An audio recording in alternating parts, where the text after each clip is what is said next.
If I'm being honest, I wasn't really impressed by this season, as there's a lot of shows that just didn't catch my interest. I suppose it's to be expected. I mean, we've had some amazing titles the last few months, but still, I didn't expect it to be so dry.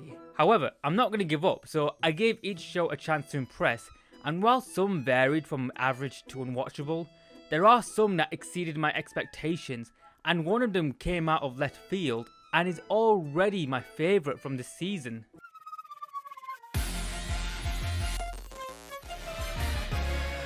Undead Girl Murder Farce. Now isn't that a name? So how do I explain this show? It's a supernatural anime set in the Victorian era and follows an unusual trio as they go about solving mysteries while also chasing down a phantom who had wronged them long ago. And I was pretty much down for the setting. There is something about media set during the time when the British Empire was a titan amongst industries. I suppose it will be linked to my interest in the Sherlock Holmes novels, as I used to covet the series when I was younger, having watched every possible show related to it, even that Moriarty the Patriot anime, which I thought was pretty good. Anyway, after that and Revengers, I really wanted more period setting anime, you know, something that's not solely fantasy, but is also a bit grounded. And Undead Girl Murder Farce hits it out of the park with the first episode. And looking at the competition, that's pretty big. It's a really interesting start, so why don't we put on our deer hats and let's take a deeper look into this. So the episode starts in Meiji era Japan in this dingy little village, and we see some people gathered around a circus with its ringmaster coming out to introduce the acts. Meanwhile, we meet Suguru Shinoichi, a half man and half oni, who is the main attraction as he tears apart demons for the appeasement of the crowd. Dubbed the Oni Slayer, Suguru lives life aimlessly as he awaits his own death, whether it being killed in the ring by a demon or becoming one himself. But that soon changes when he encounters a maid carrying what appears to be a birdcage. After some confusion, an ethereal voice talks to Suguru, who wishes to make a request. At first, Suguru thinks it's the maid putting on a ventriloquist act, but he then clocks on that it's not her, and the voice finally reveals herself.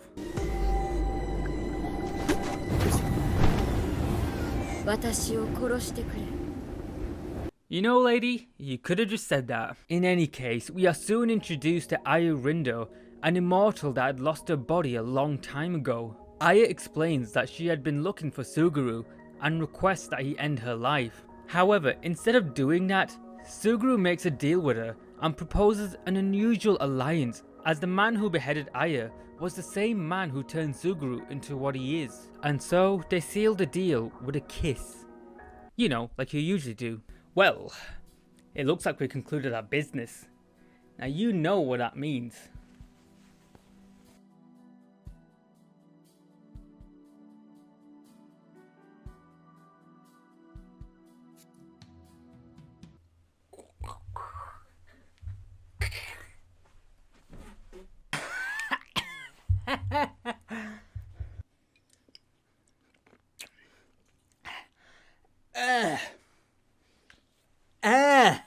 An exciting start, and it gives you the bare minimum to keep you interested while leaving a lot up in the air.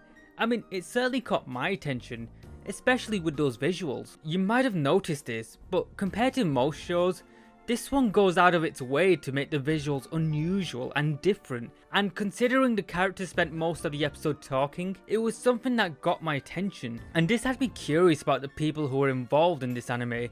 So after some research, I found out that the director behind the series is a guy named Mamoru Hatakeyama. Now Mamoru Hatakeyama is a pseudonym for Shinichi Omata, who started out his career working at Phoenix Entertainment. And there's no better way to put it, but they basically made porn. I mean, we all have to start somewhere, but it's not every day we look up a studio that makes. So let's check out some titles. Okay, we've got the anime list open. Sensitive. Giant Robo the animation, that looks a bit normal. Saigo no Do or Shimero, also normal. Princess Nine Kisaragi, I don't know about that. Choujin Denetsu Urotsu, I don't know how to say this word. And yeah, that poster is, I'm not sure about that. More Urotsu Kadoji, Urotsukidoji, oh, what the hell? Kiss Yori?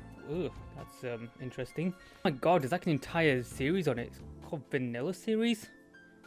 That's weird. All of this is specifically for the company, so it might be the director didn't actually work on all of these. So, but it's really fascinating to say the least.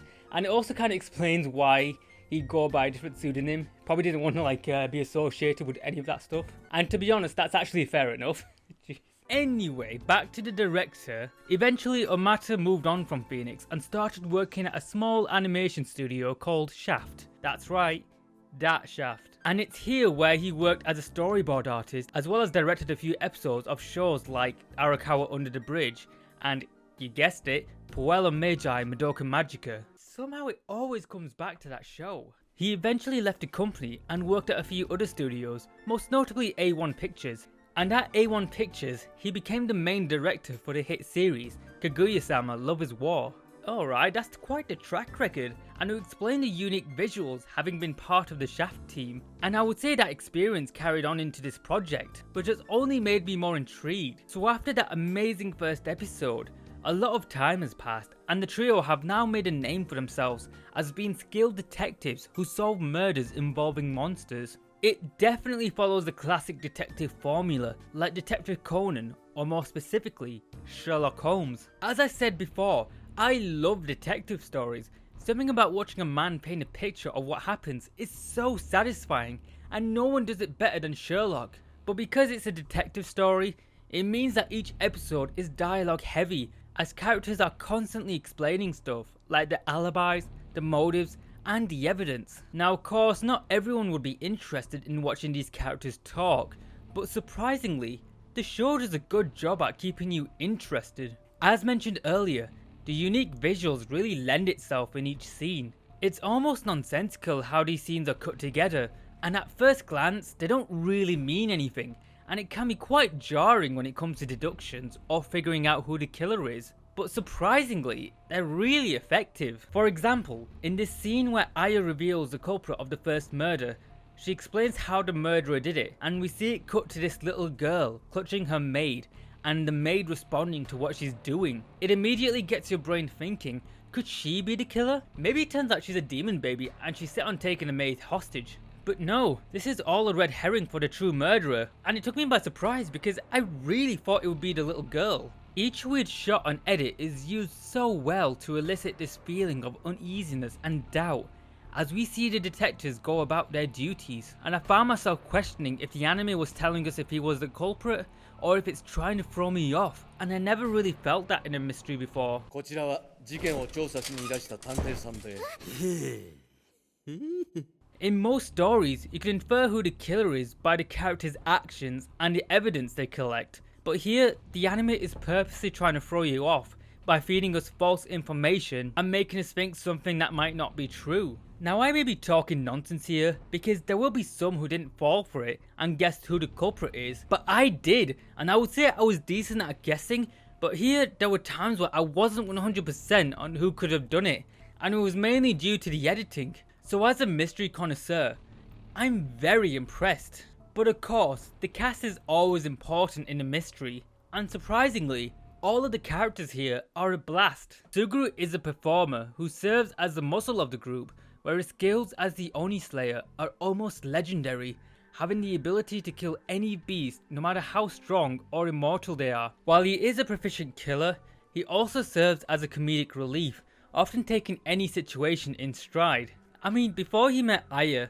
he was an entertainer, so he has no qualms given the performance, and combined with his deadpan delivery, he's not afraid to take a few hits to give the crowd their underdog story. Then you have Shizuku, who is a loyal servant to Aya, but despite the outfit, she's a trained killer who will do whatever her mistress tells her, even if it means putting up with Suguru, despite the fact that he's a moron. But it works, as you can see how much she hates Suguru, using any chance to harm the guy, even when he doesn't deserve it.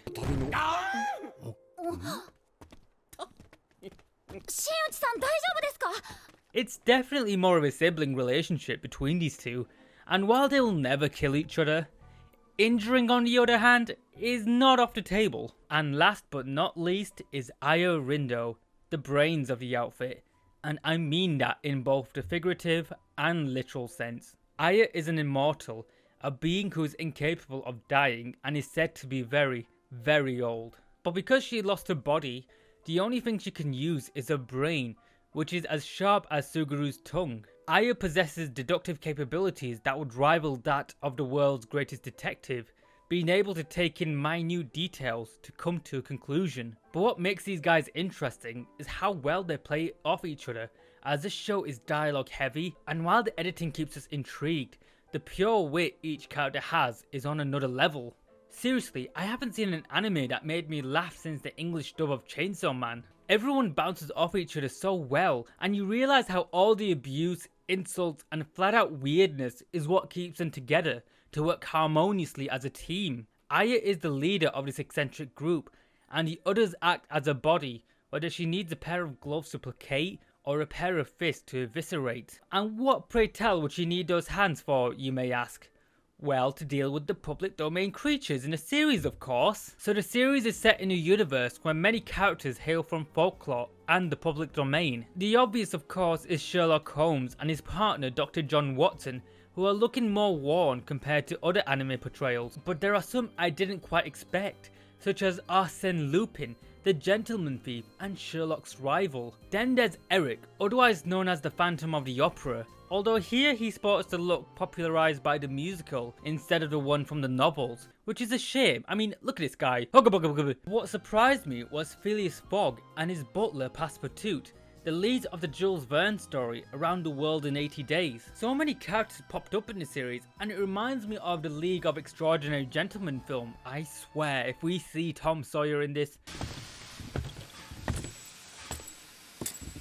Oh no, that's even worse. It's an American. In any case, the anime sets up all these characters, and in between are the trio who will have to navigate these tribulations. So this show has a lot to offer, and definitely earns a diamond in the rough seal of approval, with its witty dialogue, excellent use of public domain characters, and a director with an impressive record. Undead Murder Farce is a recipe for success. Each episode is able to grip you in your seat as you watch the mystery unfold until the ED plays and you're like, that's it? So if you're looking for an anime that does something different in this very average season, then check out Undead Murder Farce because it's such a banger.